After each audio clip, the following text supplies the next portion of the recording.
आंवल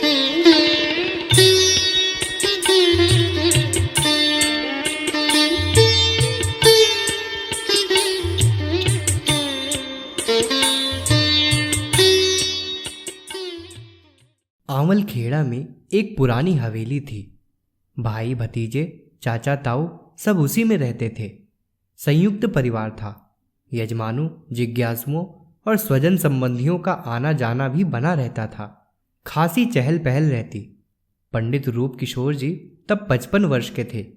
उनकी पत्नी दान कुंवरी को घर में सब लोग ताई जी कहते थे। पंडित रूप किशोर सब भाई बहनों में बड़े थे। घर में जितने भी बच्चे थे उनका पंडित जी को ताऊ जी और उनकी जीवन संगिनी को ताई कहना स्वाभाविक ही था।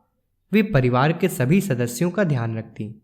देवरानियों और बहुओं के लिए वे जेठानी या रिश्ते में सास नहीं, वात्सल्य और क्षमा से भरी बड़ी बहन या माँ से भी बड़ी ताई ही लगती थी। रात के चौथे पहर उठती और देर रात तक जागते हुए स्वजन संबंधियों का और मेहमानों का ध्यान रखने में व्यस्त रहती। सन 1911 में उन्हें मातृत्व का आभास हुआ। पहली संतान गर्भ में आई। ताई जी को कुछ विलक्षण अनुभव होने लगे। बहुत सहजता से वे बताती थी कि इन अनुभवों से उन्हें डर नहीं लगता, अटपटा भी महसूस नहीं हुआ। पास पड़ोस की बड़ी बूढ़ी स्त्रियों से चर्चा की तो उन्होंने बताया कि कुल देवता प्रसन्न हो रहे हैं। ये प्रतीतियां वहीं करवा रहे हैं। बहुत बाद में स्पष्ट हुआ कि ये अनुभव पूर्वजों या कुल देवताओं के अनुग्रह आशीर्वाद स्वरूप ही नहीं है। वे बताया करती थी कि एक सुबह घर में दूध औटाया जा रहा था। चूल्हे पर बर्तन चढ़ा हुआ था। स्नान पूजा से निवृत्त होकर वे और दिनों की तरह बाद में किए जाने वाले कार्यों के बारे में सोच रही थी।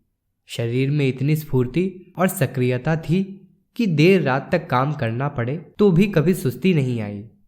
कठोर परिश्रम करने पर भी थकान अनुभव नहीं हुई। उस सुबह न जाने क्या हुआ कि झपकी लग गई। वह बैठी हुई थी और पलकें मूंद गईं। लगा जैसे नींद आ गई है और कोई सपना देख रही है। सपना किसी अज्ञात प्रदेश के वन का है। वे उस निर्जन प्रदेश में अकेली हैं। चारों ओर सूर्य की स्वर्णिम आभा बिखरी है।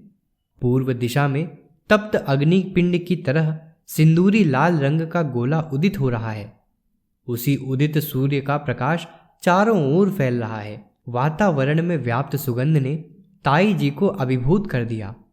स्वप्न दृश्य में ही वे अपनी सुध-बुध खो बैठी। फिर पूर्व दिशा में उदयाचल के पीछे से उभरता सूर्य पिंड धीरे धीरे प्रखर होता जा रहा है। पिंड के मध्य में एक नारी आकृति की झलक दिखाई दे रही है। स्वर्णिम कांति से युक्त वह आकृति हंस पर बैठी है। दाएं हाथ में कमंडल और बाएं हाथ में पत्राकार पोथी।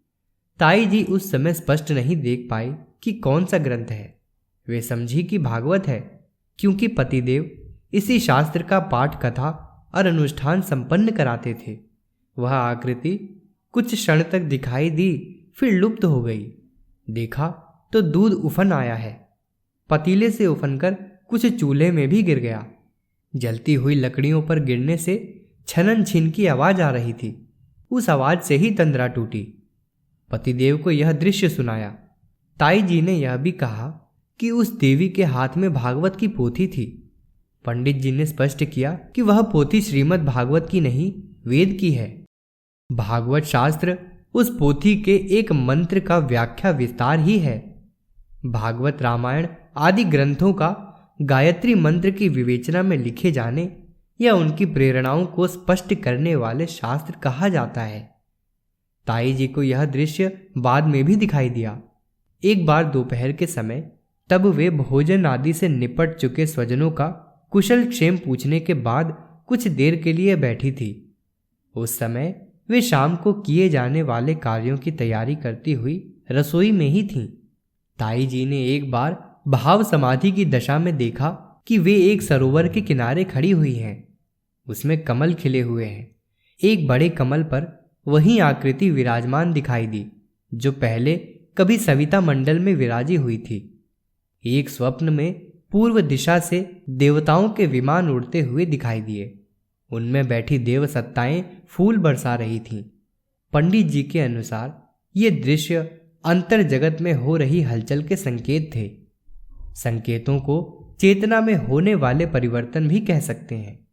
जब भी किसी पुण्य आत्मा को शरीर धारण करना होता है और वह गर्भ में आ चुकी होती है तो इस तरह के स्वप्न दिखाई देते हैं।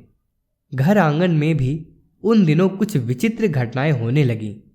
ताई जी बताया करती थी कि अचानक घर में सुगंध फैल जाती, जैसे अगरबत्तियां जलाई हों या हवन किया जा रहा हो। सुगंध भीनी भीनी होती थी। कुछ समय वह सुगंध कायम रहती और धीरे धीरे कम हो जाती। हवेली में अचानक गायें बहुत आने लगीं। गांव का घर था, पास ही गायों को बांधने के लिए गोठ भी थी। घर की गायें तो होती ही, बाहर से भी आ जाती। कभी कभार 8-10 गायें रात भर रुक जाती। वे आवल खेड़ा के दूसरे ग्रामीणों की गोठ से ही आती। लोग उन्हें ढूंढने निकल पड़ते और पंडित जी के यहाँ पाकर आश्चर्य करते। सामान्य दशा में पराये पशुओं को भगा दिया जाता है, लेकिन ताई जी के मन में उन दिनों विलक्षण परिवर्तन आया कि गायों को भगाने के बजाय वे उनकी सेवा करने लगती, उन्हें चारा पानी देती। ताई जी उस समय जरूर थोड़ी असहज हुई जब हवेली में मधुमक्खियां आकर भिनभिनाने लगीं। जिस तेजी से वे उड़ती हुई आईं, सप्ताह भर में उन्होंने हवेली में 4-5 छत्ते बना लिए। परिवार के सभी लोगों को असुविधा हुई। मधुमक्खियां किसी को काट नहीं रही थीं, फिर भी घर का वातावरण तो उनके कारण बिगड़ ही रहा था। वहां के लोगों ने मधुमक्खियों को भगाने के उपाय सोचे। गांवों में एक ही उपाय होता है कि आग जलाकर धुआं किया जाए। ताई जी को पता चला कि मधुमक्खियों को भगाने के उपाय किए जा रहे हैं तो वे बिगड़ गईं।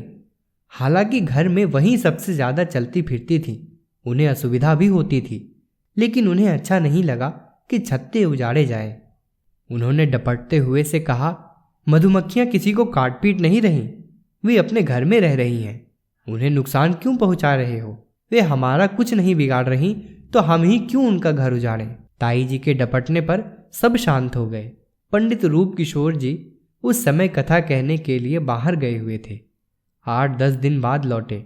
घटनाक्रम पता चला तो उन्होंने भी ताई जी का समर्थन किया। यह आध्यात्मिक तथ्य समझाया कि मधुमक्खियों का आना और घर में छत्ते बनाना शिव संकेत है। परिवार में जब कोई दिव्य आत्मा आने वाली हो तो यह शिव का वरदान है। उनके भेजे हुए प्राणी फूलों की सुवास और मधु संचित कर ला रहे हैं। यह शिव का अनुग्रह और आने वाली आत्मा के लिए आश्वासन भी है। पुस्तक चेतना की शिखर यात्रा, लेखक डॉक्टर प्रणव पंड्या। अगर आपको हमारी यह वीडियो पसंद आई हो तो इसको लाइक करें, कमेंट और शेयर ज़रूर करें। साथ ही हमारे YouTube चैनल ऋषि चिंतन को सब्सक्राइब कर बेल आइकन भी दबाएं ताकि आपको आने वाले वीडियोस की नोटिफिकेशंस मिलती रहें। धन्यवाद।